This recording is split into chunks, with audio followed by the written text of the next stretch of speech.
Hey, everybody. So I'm back live, continually trying to do these new things. And today's session, I am following up because last week on LinkedIn, I got this idea to talk about how the Supreme Court case explains why you feel alone at work as a Black professional working in private schools. So, if you ever sat in a faculty meeting or an admin team meeting, or even some professional development session and realized that you were the only Black person in the room, or maybe you didn't know any of the others who were in the room, have you ever wondered how in 2026 this can still be true? I've been thinking about that a lot. So that feeling didn't begin with you, it has a history. I'm LaRonda Grates, founder of Our Own Lane. I spent 25 years working inside private schools, and one question followed me throughout my career. How did we get here? The answer begins for me in 1954 when Brown versus the Board of Education, not because of Brown versus the Board of Education's case, it didn't immediately open private school doors for Black professionals. It didn't. Okay. Brown opened the door for Black students. Years later, those students would begin demanding that the adults teaching, mentoring, counseling, coaching, and leading them include people who looked like them.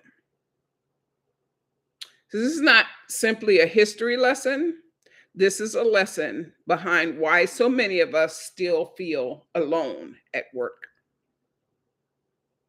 Let's go to chapter 1. The students entered first, and I covered this last week, but I think it bears repeating. I agree. I was thinking about, as I said, the Brown versus the Board of Education decision. Brown declared legally enforced segregation in the public schools was unconstitutional. Private schools were not placed under the same direct integration mandate, however. Change within private schools was still uneven. But Black students began entering some predominantly white schools. I've interviewed some folks who were some of the pioneers of that school integration process. Just interviewed a gentleman yesterday who, in 1965, he was recruited as a 16-year-old and brought up to a nice private school, private boarding school. It started with summer programs, right? From his home state. He tested very well and was then offered opportunities to attend some high-level academic summer programs. And then later was given an opportunity to be a boarder at one of these schools in the 60s. So the institutions began changing the complexion of the student body before they seriously changed the complexion of the faculty and or the leadership. Once Black students were inside, as I said, admission was no longer the only issue. They began asking, hey, where are the Black teachers? Where are the Black administrators? These folks who understand what I'm experiencing. Who can I trust? Who can show up and show me what's possible. And I was one of those educators who, although I was not, and I used to, I worked really hard to find alums who had walked the halls of the school because I came into my school in 1998. So, who were the people who had attended this school? Who were the Black students who had attended the school before I ever got there when I started working? And so, Brown opened the door for the students, and those students changed the hiring question.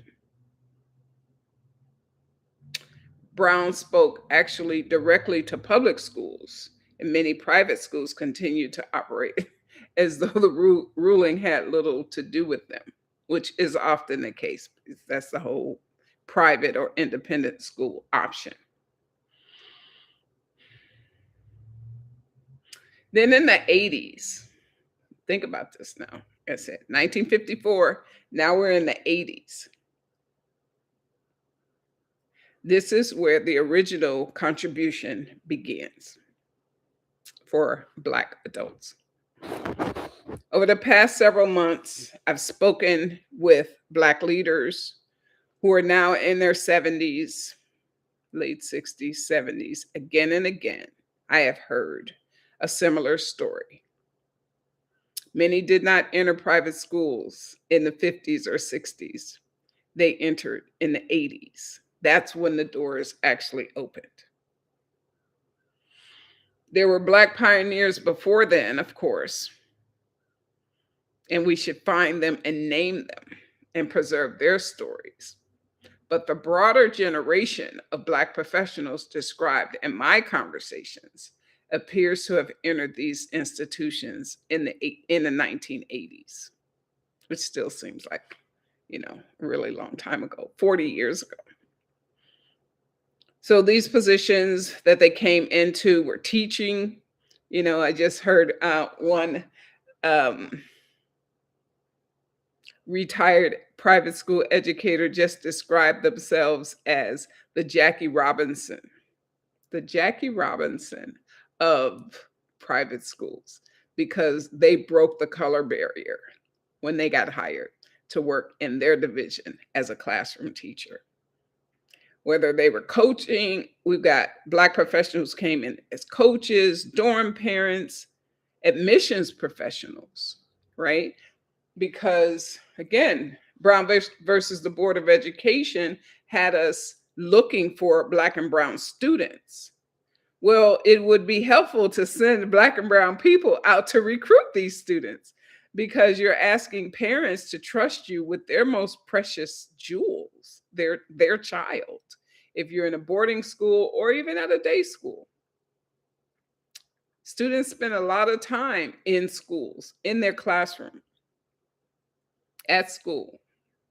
By the time they're in middle school, by the time they're in high school, they may come to school at 7 in the morning and not leave school for 10, 11 hours, right? Because after the class day is over, they may be doing, sometimes if preseason, they might have to get up earlier than that. And so those are a lot of hours for them to be and not be in company and cared for by people who understand their culture. So students made the need visible. Schools could no longer claim to be serving Black children while offering few or no Black adults with authority, expertise, or decision-making power.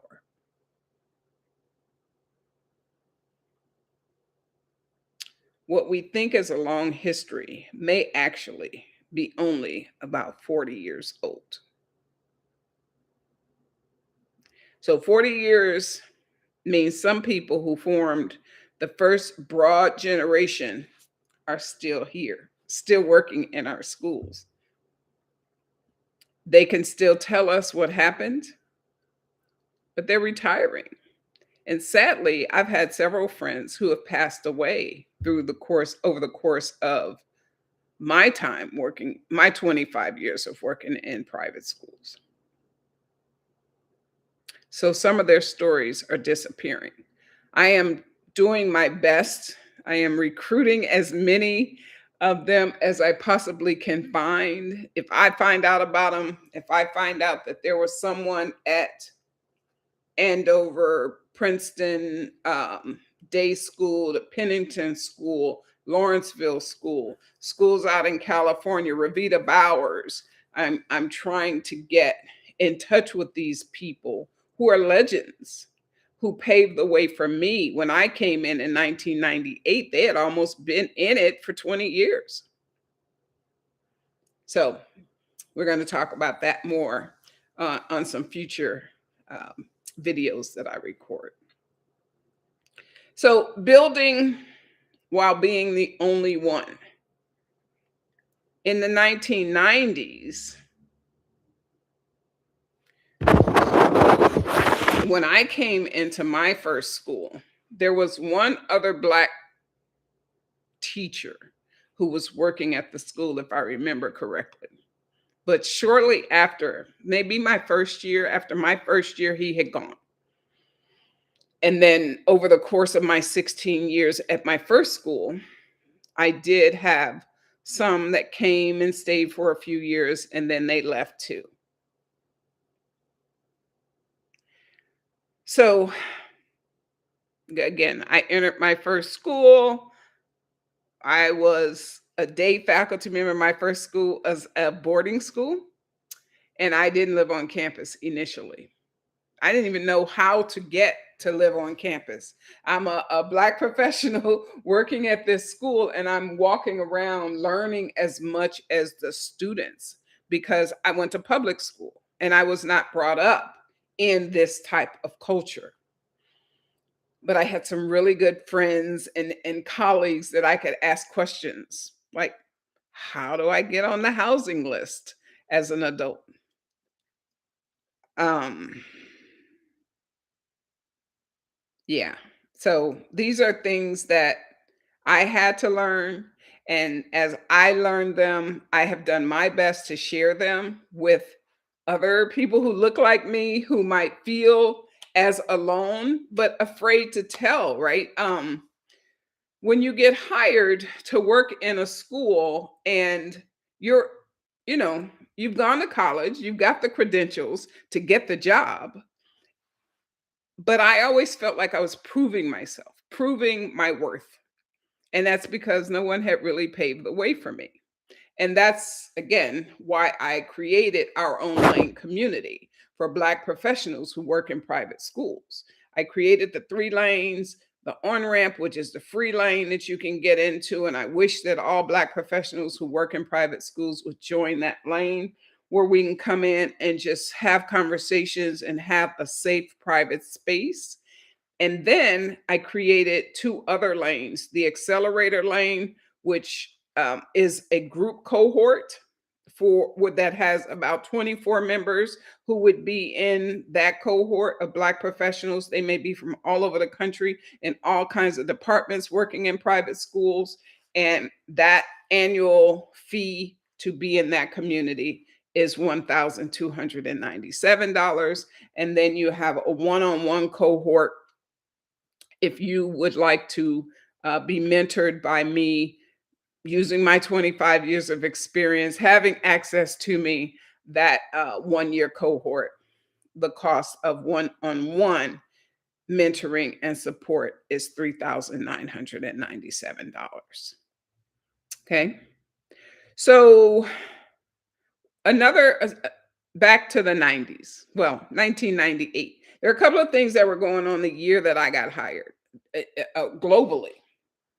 In 1998, for those who don't know, if you've not heard Prince's song, we're going to party like it's 1999, right? By the time we got to 1998, there was a crisis going on in the world.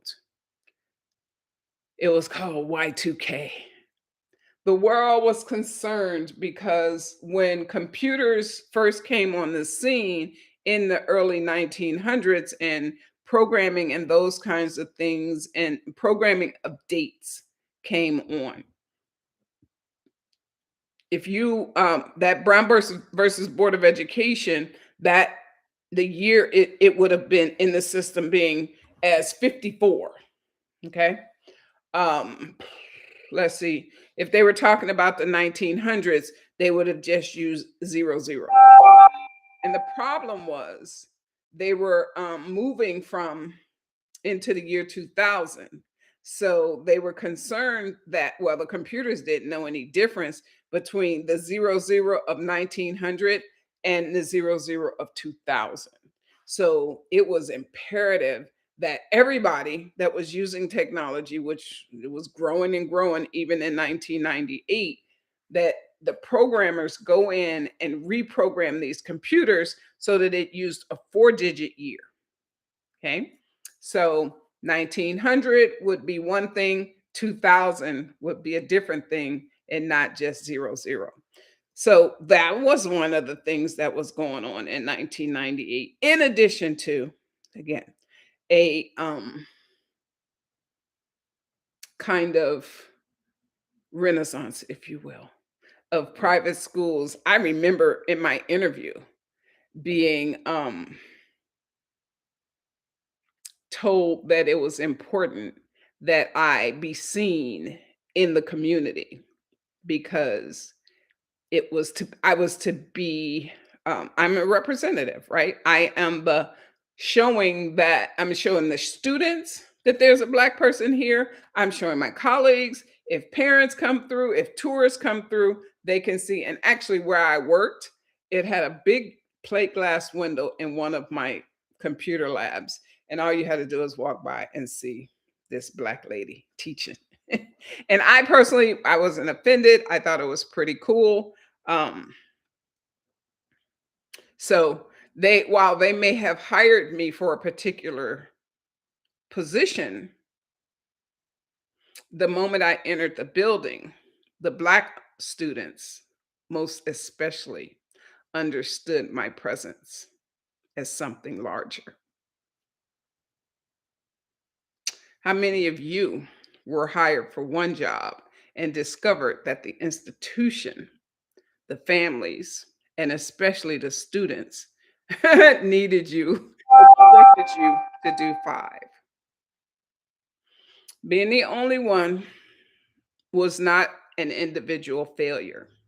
It was a predictable result of institutions admitting students long before they built a sustainable pipeline of Black professionals.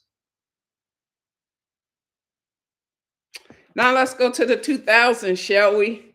We became institutional builders.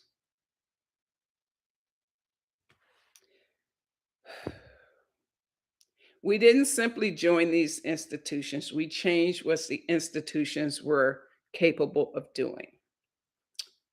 Affinity groups, creating mentoring programs for students, expanding the curricula, making sure that, you know, that it wasn't just a one particular group of people being taught at the school, wanted to diversify what because the students were saying, I'm the only one in my classes and I would love to read stories about my family culture and my family history. We were supporting families. We recruited students and colleagues, other colleagues, to come to our school. I developed summer and residential programs. I led many, many, many difficult conversations. Anytime a wrong word was spoken or an offense happened um, that involved or may have been seen as a problem for um, the students of color, the adults of color, that there was a clash. I was often um, asked to give my opinion, to offer my support for the institution to help mitigate and alleviate some of the discomfort because collegiality was a very big term that I remember learning about back then. I interpreted institutional culture for students. And when you're at a boarding school, international students are there. So I'm learning about international culture while at the same time trying to help support these differences. Sometimes gender, even those types of things. Okay. I help schools respond to crises that they didn't fully understand. Okay. I often heard things like, we treat everybody the same. But that's not like the difference between equity. What is the two words? Equity, wait, treating people equal and treating people equitable. Those are two words I'm trying to come up with. They sound alike. They both start with an E, but there's a difference between the two, right? I don't want to, as the expression goes, treat a person the way you want to be treated. No, you want to treat them the way they need to be treated, right? The way they feel comfortable. It's not about how you grew up or how you would like let's use a Southern analogy, uh, grits. Some people don't eat grits. That's fine. Some people eat grits with salt and butter. Other people would not eat grits. If they had to have salt and butter, they have to have sugar. There's a funny movie called My Cousin Vinny, and Vinny is from New York, and he goes down south and he learns about grits, and he's grits. What is a grit? It's hominy. It's all good. It's hilarious. If you haven't seen My Cousin Vinny, highly recommend. So, also creating pathways for Black professionals who came after me. That was a part of my job these are things, while they might not have always been in my job description, I was asked to do and I was happy to do because I knew that it would increase the sense of belonging for all of those who were in the community.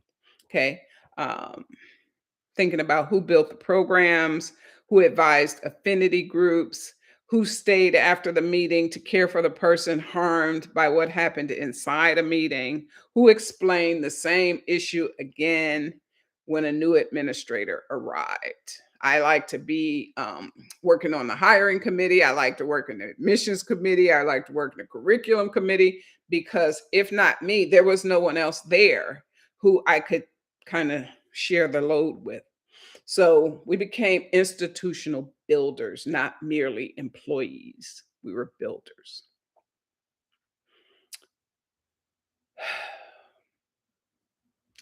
As of 2020, when things really changed, I want to talk about visibility is not belonging.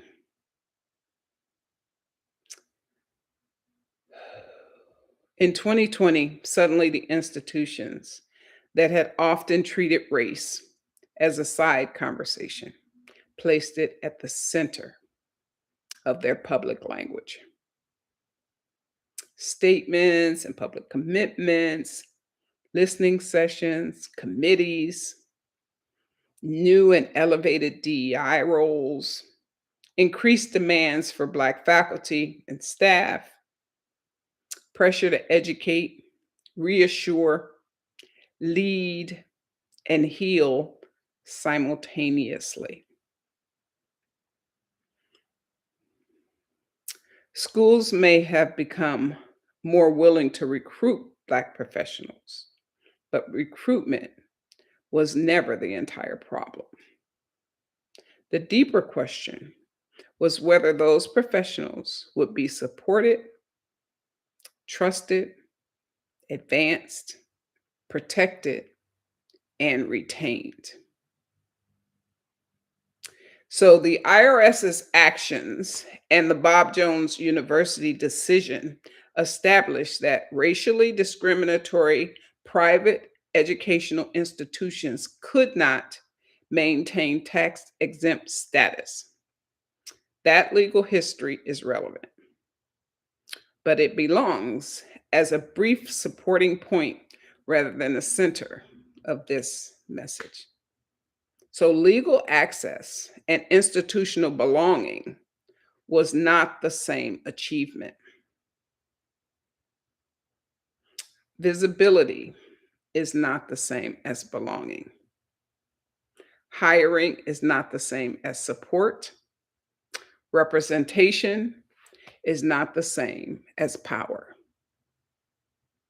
So, we have always built each other. Schools have spent 40 years building us. We had spent 40 years building each other. And I would say that I wouldn't say that the schools built us. My argument is that Black professionals built the schools while building one another. For 40 years, schools benefited from what we built. And for 40 years, we survived because we kept building each other. That my first example and the first time that I had that experience was when I attended the People of Color Conference for the first time in 2001, where I was at a conference and everywhere I turned, I saw Black professionals who spoke the same language that I spoke, who understood some of the vocabulary of working in independent schools.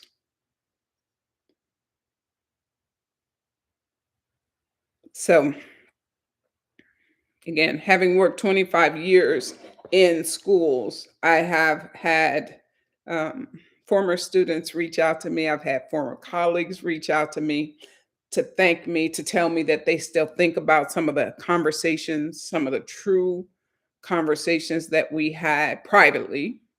I think I used to always think that my role was to be as discreet as our school counselor because I was to take in the story, but then go out and come up with a way to help solve my colleagues' problems. It was a generational. So for 25 years, I now see some of my former students who have children who are at that middle school, high school age, and you know,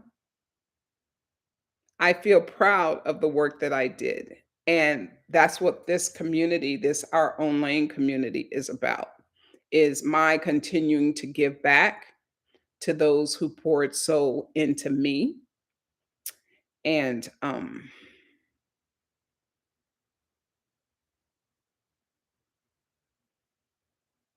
I believe in independent schools. I believe that it is an opportunity for students to get a good education. I believe that it is an opportunity for Black professionals to have a healthy community to work in. And I believe that there is additional support that is needed to make sure that this happens. So,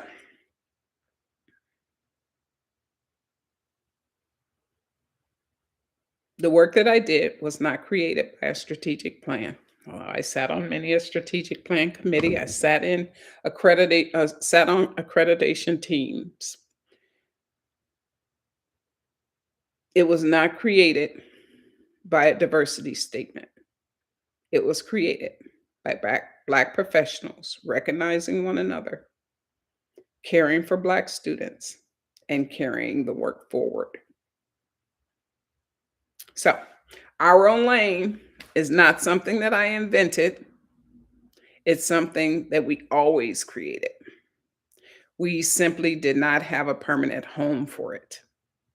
The on ramp is our free year-round community. Anybody can join at any time, any Black professional who works in private school, I should be clear. And the first door into our own lane.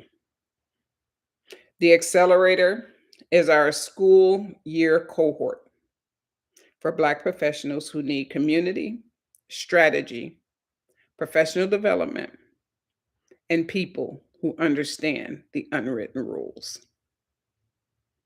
The Pace Setters is an intimate mentorship circle for 6 leaders seeking direct guidance and personalized support. Because today is July 22nd, there are about 9 more days until the enrollment closes. Okay? And I have it scheduled to close on the 31st so that we can get to work, hit the ground running before the students get back into the building. And I hope to see you in our lane that was created for us by us. Okay?